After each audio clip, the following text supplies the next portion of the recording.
반갑습니다. 제자훈련반 성경 읽기 금주가 34주차가 되겠습니다. 우리 성경 정독반은 40주 과정으로 진행이 되는데 이제 34주차가 되었습니다. 이번 주간에 읽을 성경은 누가복음인데, 누가복음에 나타난 예수님을 한 문장으로 표현하면은 예수 그리스도는 완전한 사람이시다 라고 하는 표현입니다. 그럼 성경에 보면은 구약 성경에도 그렇고 신약 성경에 예수님이 자신을 가리켜 말씀을 하실 때 자주 인자라고 하는 표현을 사용을 합니다. 사람의 아들이라는 말이지요. 그런데 이제 우리하고는 차원이 다른 것은 우리는 하나님의 형상이 깨져버렸잖아요. 범죄함으로 말미암아. 그러나 예수님은 완전한 하나님의 형상, 인자다. 누가복음에는 이것을 강조하고 있습니다. 명칭은 저자의 이름을 따라 붙여졌는데 누가에 의한 복음, 누가복음 이렇게 붙여졌습니다. 저자는 의사이자 바울의 사랑받는 누가이다. 골로새서에 그렇고 또 빌레몬서에는 누가를 가리켜 바울은 나의 동역자다 라고 표현을 합니다. 일반적으로 누가복음과 사도행전의 저자는 동일한 사람으로 알려져 있지요. 사도행전에 우리라는 표현이 이제 사도행전 16장부터 등장을 합니다. 그렇다고 하면 누가는 사도행전 16장에서부터 바울과 동행을 했다는 그런 말이지요. 누가는 수리아 안디옥에서 태어났는데 그의 가정 형편이나 사회적 신분에 대해서는 알 수가 없습니다. 단지 그의 직업은 의사였고 학문의 중심지였던 다소에서 의술을 습득을 한 것 같습니다. 그는 AD 51년경 드로아에서 바울을 만났고 바울을 만난 후 바울과 동행을 하게 되지요. 마케도냐로 동행을 하고 그의 열정과 충성으로 인하여서 나중에 빌립보 교회를 담임을 하는 이런 역할을 하게 됩니다. 다시 말하자면 그는 목회자였고 설교자였고 초대교회의 인물 중에 최고의 역사신학자요 예수님을 변호하는 변증가였다. 학계에서는 그렇게 받아들이고 있습니다. 이 누가복음을 어디에서 기록을 했겠는가? 수리아 안디옥이거나 아니면은 로마에서 기록을 했을 것이다. 사도 바울이 전도 여행에 누가가 끝까지 동행을 하지요. 전도를 마치고 나면은 바울을 파송을 하였던 그 수리아 안디옥에 와서 선교 보고를 하고 쉼의 시간을 가졌습니다. 이 어간에 기록을 했던가 아니면은 로마에서 기록을 했을 것으로 추정을 합니다. 기록의 대상은 아주 분명합니다. 데오빌로라는 말입니다. 데오라는 말은 하나님이라는 말이지요. 데오스. 그리고 필레오라는 말은 친구라는 말입니다. 하나님의 친구라는 이름의 뜻을 가진 데오빌로 각하에게 이 누가복음을 헌정을 하게 되는 겁니다. 누가는 본서를 데오빌로 각하를 위해 썼다고 말합니다. 데오빌로는 로마인 고위 공직자요 기독교로 개종한 초신자로서 각하라는 호칭을 받을 만큼 귀족이었던 것 같습니다. 누가는 데오빌로에게 누가복음뿐만 아니라 사도행전도 기록했는데 거기에는 이방인을 향한 하나님의 구원 섭리를 전하고 있는 것입니다. 우리가 잘 아는 마태복음은 유대인들을 상대로 하고 있는 복음이지요. 이 누가복음은 이방인을 상대하는 복음이다. 기록의 연대는 AD 60년에서 63년경으로 봅니다. 그러니까 예수님이 십자가에 죽으신 지 30년 후지요. 누가는 사도행전 1장 2절에서 언급을 하기를 누가복음이 사도행전보다 먼저 기록되었음을 말하고 있다. 사도행전에 내가 먼저 쓴 글에는 이라고 표현하고 하니까 사도행전은 바울이 로마의 감옥에 갇힌 것으로 끝나고 있습니다. 만일 누가가 바울의 순교 사실을 알았더라면 사도행전을 거기서 끝내지는 않았을 것이죠. 이러한 맥락에서 보면은 사도행전은 바울이 로마의 옥에 갇혀 있을 때 이전에 기록되었고 누가복음은 적어도 AD 60년 초에 기록되었을 것으로 추정을 합니다. 64년은 바울이 로마시를 불지른 방화범이라고 하는 누명을 쓰고 잡혀갑니다. 이때를 2차 투옥이라고 하지요. 그러니까 사도행전이 1차 투옥 때까지를 기록을 하고 있으니까 그 1차 투옥은 60년 초거든요. 그러니까 누가복음은 그 60년 초기가 되는 것이지요. 기록의 목적은 본서의 저작 연대를 60년 초라고 볼 때 이 시기는 유대인과 로마 제국이 자주 마찰을 빚으며 복음이 유대인에게서 이방인으로 전파되는 때였습니다. 아직 본격적인 대박해가 시작되지 않았지요. 이때의 초신자요 로마의 고위 관리였던 데오빌로에게 예수님에 대한 상세한 정보를 제공해 주므로 데오빌로의 신앙을 견고하게 하기 위하여 본서를 기록한 겁니다. 둘째는 지성적인 이방인들에게 복음을 소개하고 구원의 확실성을 전하기 위함이다.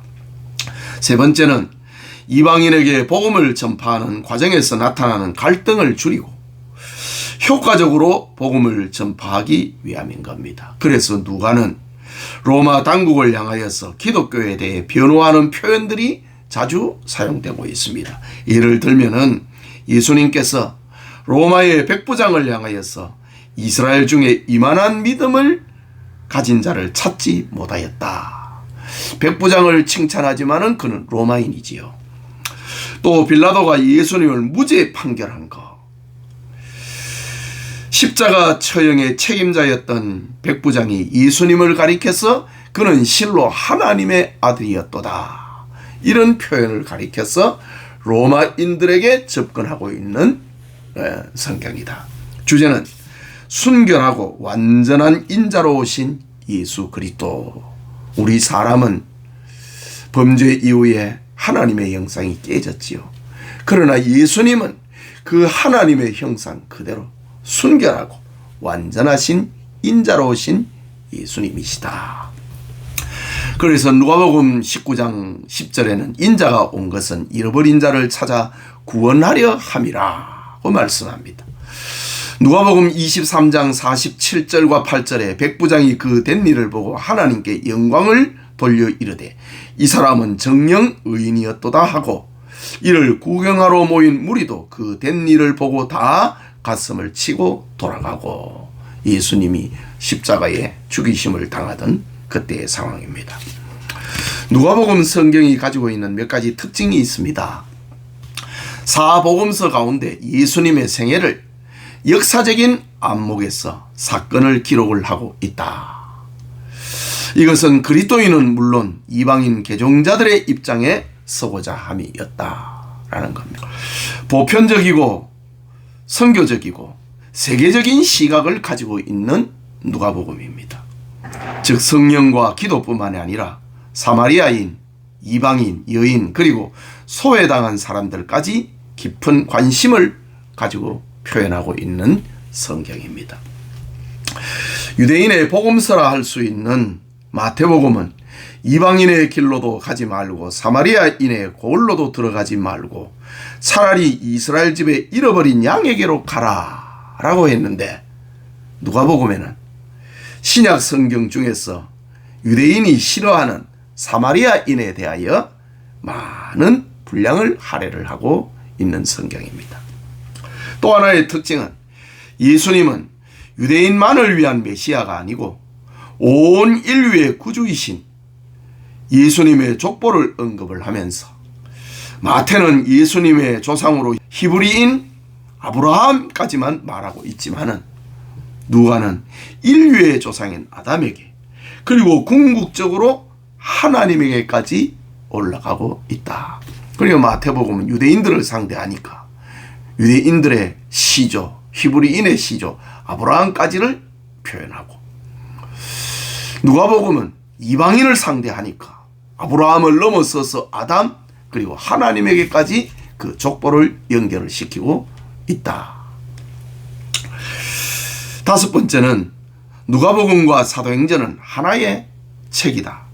누가복음은 예수님의 탄생 사건부터 죽음과 부활 그리고 승천까지의 것을 기록을 하고 있고, 사도행전에는 예수님의 승천 직후부터 바울이 로마에 복음을 전파할 때까지를 기록을 하고 있습니다. 다시 정리를 하면 누가복음은 예수님의 행적이, 사도행전은 사도들의 활동을 기록을 하고 있습니다. 누가복음은 지리적으로 갈릴리에서 예루살렘까지를 다루고 있고, 사도행전은 예루살렘에서 로마까지 이르는 복음의 전파 과정을 기록을 하고 있는 겁니다. 셋째는 누가복음과 사도행전은 한 주제의 발전 과정을 지니고 있는 한 권의 책이다.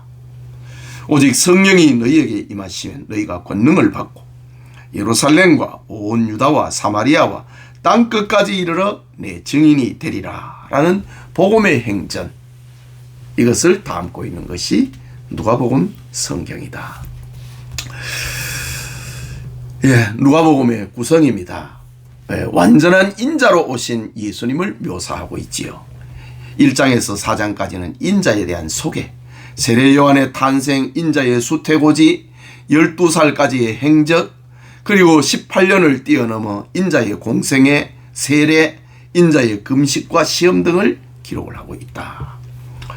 둘째로 4장에서 9장까지는 인자의 갈릴리 사역, 그리고 9장 후반부부터 19장까지는 인자의 예루살렘으로의 여행 과정, 배척을 당하시고 인자의 제자도, 이웃사랑, 기도, 탐욕을 금하고 신실함과 회개, 겸손, 복음 증거, 재물, 그리고 용서와 봉사, 구원, 재림 등을 그 제자들이 가져야 할 그 삶의 자세와 신앙의 모습을 기록을 하고 있다. 그 다음에 19장 후반부에서 24장까지는 인자의 죽음과 부활, 이런 내용을 담고 있습니다. 누가복음에 나타난 그리스도, 인자로 오신 예수님이라 그랬지요. 첫째는 죄로부터 순결하고 완전한 인간으로 오신 그리스도를 묘사하고 있다. 19장 10절에 인자가 온 것은 잃어버린 자를 찾아 구원하려 함이니라. 또 24장 47절과 8절에 또 그의 이름으로 죄사함을 받게 하는 회개가 예루살렘에서 시작하여 모든 민족에게 전파될 것이 기록되었으니 너희는 이 모든 일의 증인이라. 인자의 복음. 둘째는 제자도를 주신 완전한 인간으로 오신 그리스도입니다. 누가복음 10장 36절에서 37절에 네 생각에는 이 세 사람 중에 누가 강도 만난 자의 이웃이 되겠느냐? 이르되 자비를 베푼 자니이다.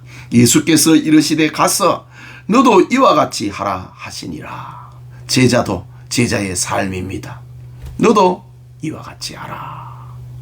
이웃을 사랑하라. 누가복음 16장 9절에는 내가 너희에게 말하노니 불의의 제물로 친구를 사귀라. 그리하면 그 제물이 없어질 때에 그들이 너희를 영주할 처소로 영접하리라. 제물관, 제물을 가지고 이웃을 사귀라. 그리하면 너희를 영주할 처소로 영접하리라. 이처럼 다양하게 누가복음 속에서는 인자로 오신 예수님, 그 완전한 본을 보이신 예수님께서 제자된 삶을 교훈을 하고 있다. 자, 우리 누가복음에서 인자로 오신 예수님, 우리가 읽어가면서 주님의 은혜를 체험을 하는 그런 시간 되기를 축복합니다. 기도합시다. 하나님 아버지, 은혜를 감사합니다.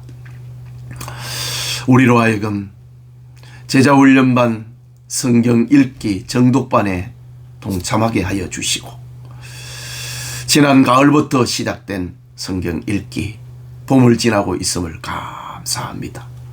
34주차 성경을 읽어가고 있습니다.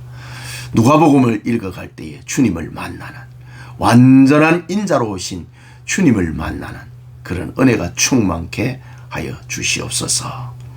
성령께서 우리의 어두운 영을 밝게 하여 주시고 하나님의 말씀을 읽을 때 주의 영으로 충만하게 하옵소서.